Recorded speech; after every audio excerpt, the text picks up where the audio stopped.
comes to kids and water, a few extra seconds can save a life, especially for children with autism. This morning, we're joined by Dana Harvey, the heart behind water safety, with Miss Dana, to talk about simple ways to stay safe and her powerful message, where there's water, I will wait. Dana, thank you so much for joining us today. Thank you. It's good to be here in the studio. I know last time I saw you, I actually was in the pool with her, so we're a little drier today. Yes. For those who aren't familiar with your program, talk to us a little bit about it. You brought your friend Wilson here, and he's a big part of your curriculum. Wilson, for my kids with autism, or what I call my special learners, Wilson is my biggest advocate. So what I really teach, it's for the children, but really it's for the parents. A big part of my program is where there's water, I will wait. Teaching children the boundaries and the established areas around any water, not just a pool, so that they are not inappropriately going into water when it's not time for them to be there. Now let's take a look at this tape that you have on the table. Yes.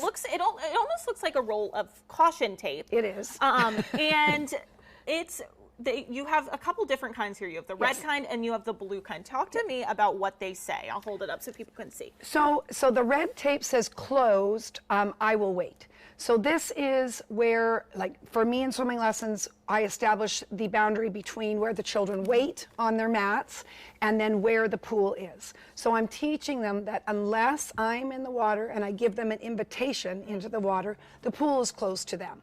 I don't teach in a lake or at the beach, but parents can take this tool with them. So when they are at the beach, or if you're at the lake and you're on your dock, this red barricade tape goes across, teaching children that's closed, you may not go forward. Absolutely. And we were just talking before the interview that for a lot of children with autism, they're not drowning in pools as much as it is these open bodies of water.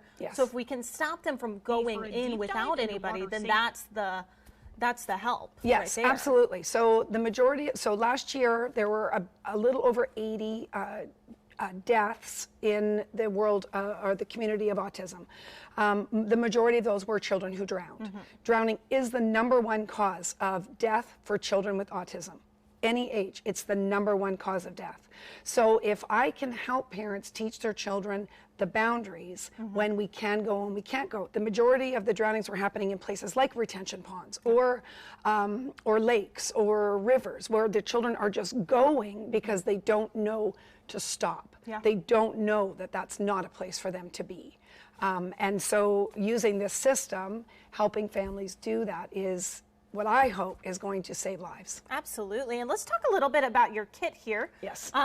What is in this kit? So it's called the Wading Whales Water Safety Kit.